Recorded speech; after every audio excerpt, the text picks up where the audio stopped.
so excited to have you on. So in case if everyone doesn't know, this is Sheryl Alberico. She's amazing, and she's my boss, but overall, probably like one of the best humans you can possibly interact with. So we're so excited you're here. Thank you for saying that. Of course. I'm so excited to be here. I actually got to shower and put on makeup. I still have slippers on though, and then I put on a nice dress, but you can't see it yet. So. Well, this is my second time putting on real clothes and brushing my hair and taking a shower. Okay, I've been taking showers, but fully doing my hair and putting on makeup. And I see a lot of people have joined. I see Lindsay. I miss you guys so much. I think all of us need to be with each other. We're going crazy. I miss everybody. But luckily, during all this, with the technology, we're able to communicate via FaceTime, phone calls, name it, we've done it. Right. You know, these are just strange times, and we have to build trust with each other in a different way. And, you know, like manage some tension too that we've talked about earlier, and then just keep the teams teaming, right? Yeah. So speaking of, how are you managing everyone with different projects coming in? I'm stalking everybody. Facebook. Yeah. You know, this has changed everything. Usually I would assign projects based on geography. Like if somebody lived close to the client, because we just wanted to make it easier. That has totally changed now. And I shared this with the team yesterday. I had a client that came in, and she was from another country, and she was opening up an office here. And I chose somebody to be on that team to support her to be the account manager because she spoke the same language as her. And we had a really, really interesting virtual meeting with them. We did a virtual tour of our client experience space.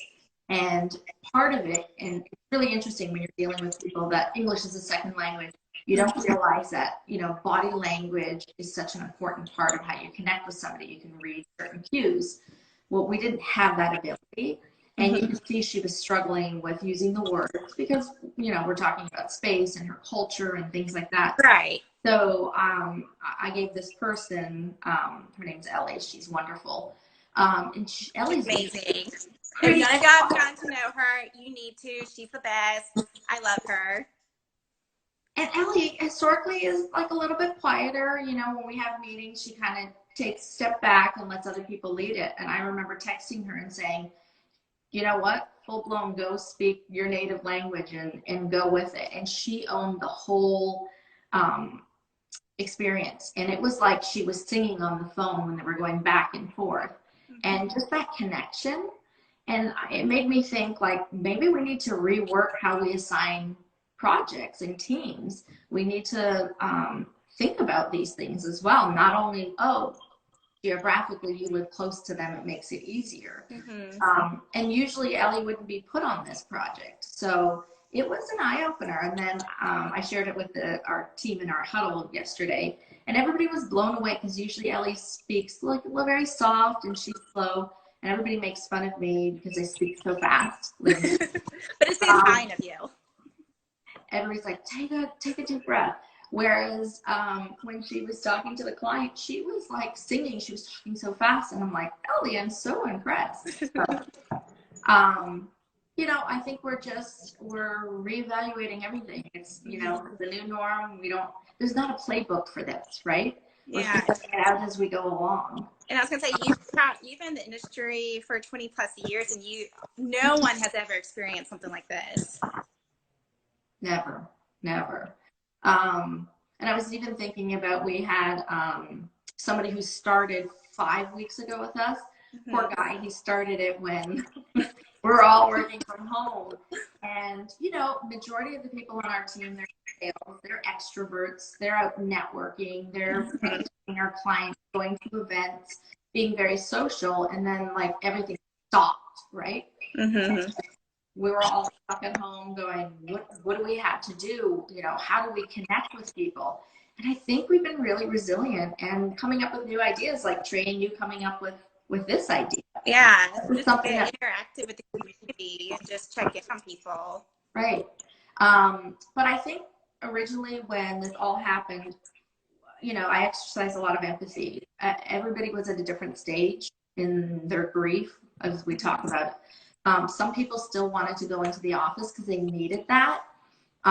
Specifically, that new person, Jay, he wanted to understand the culture and wanted to connect with people. So I gave him the opportunity, whereas I have other people that their kids have a condition and they're not comfortable coming in. It was a risk factor for them. So I respect that. And then, I had to understand how people are working from home. Is your home set up for your home? And then understanding their patterns. Like for instance, Lindsay, she has a young toddler that naps from like 11:30 to 1. So a lot of our one-on-ones or meetings with clients are during that time, so she's not interrupted. Sometimes she is interrupted, and I think people are okay with that. Yeah. I feel like that is the new norm, is having those interruptions, because you just can't, we're under this. There's nothing you can do. Nothing you can do. And I don't know, I want to get your opinion on this. I think in some ways our team is a lot closer. And during this crisis, we've all gone through it together. We've bonded. We've learned more about each other, just even like looking at where we live, understanding, our pets and children, and, having empathy for how you're working. And we're also, like how we said before, this is like our first time we're real close. We've actually see the real people. Besides, like with no makeup, hair in a bun. And I just feel like I'm more comfortable looking like that because I feel like we've all bonded just with our communication skills. And, we have to look at how we're going to go back to work, how we're going to re-enter it, when things are going to change. And again, we don't have those answers, and it's going to be ongoing. It's going to be very organic. Oh, yeah. So with that, what creative ideas would you want to see moving forward post-quarantine?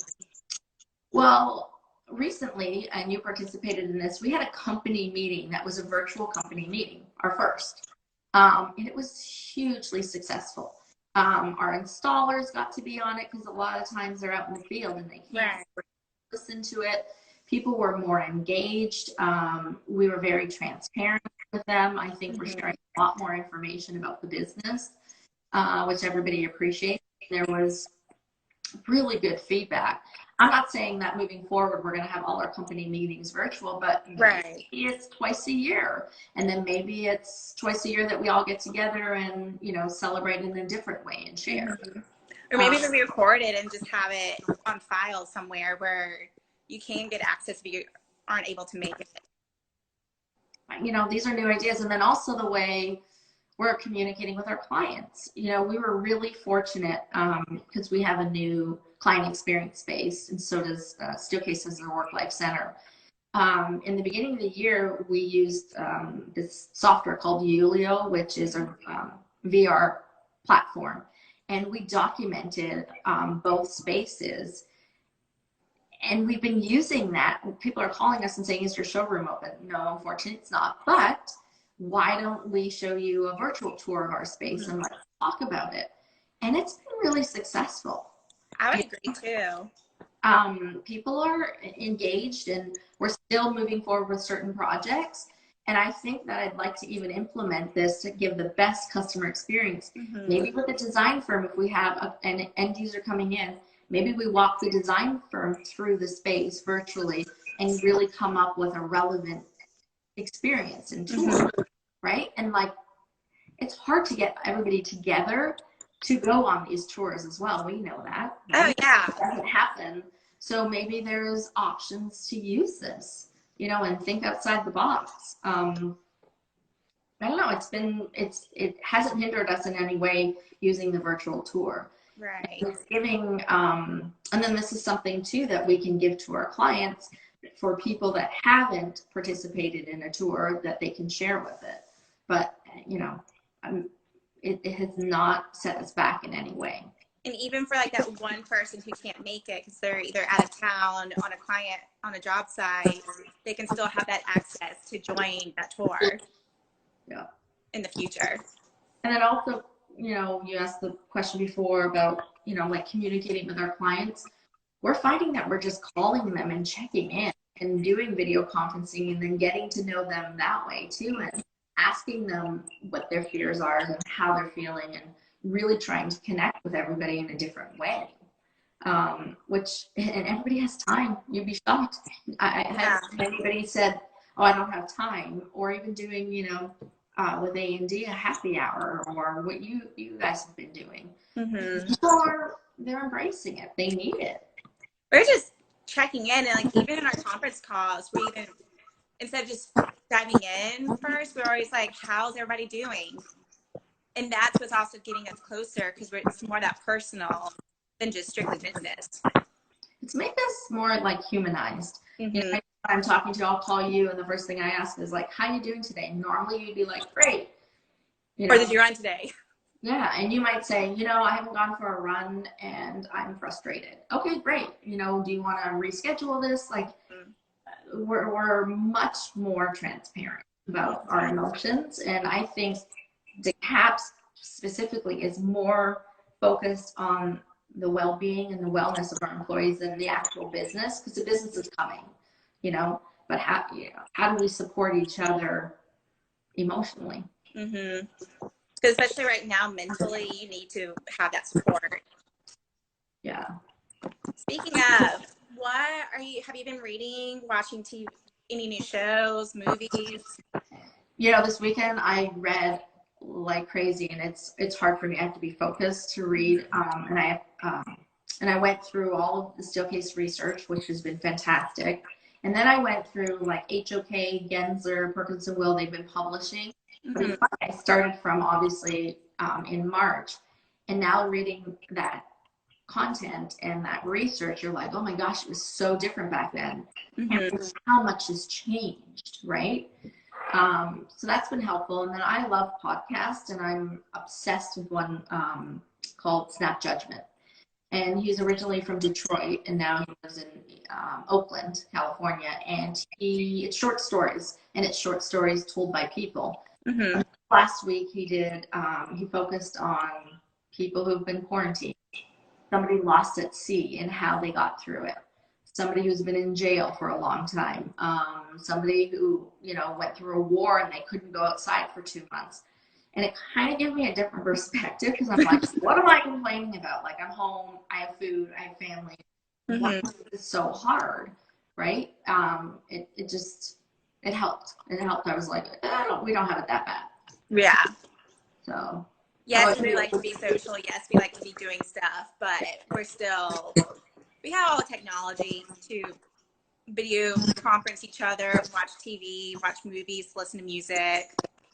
And I'm cooking more. I'm watching cooking shows, gain some weight. Yeah.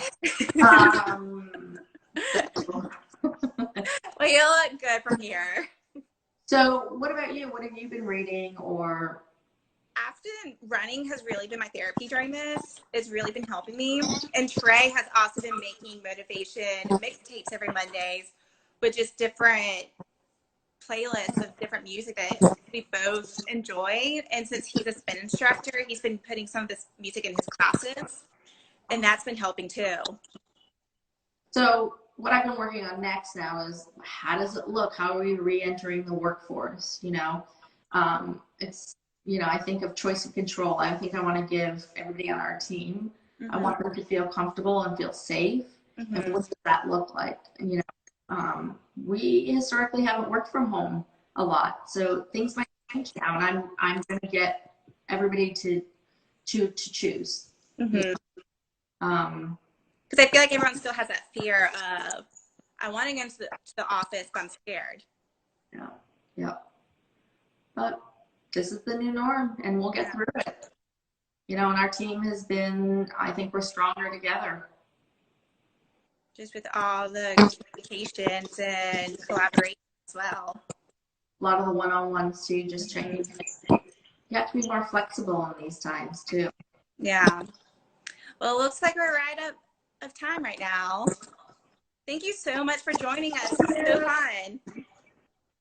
Bye. Bye, everybody. Have a great rest of your Tuesday. Thanks. Bye.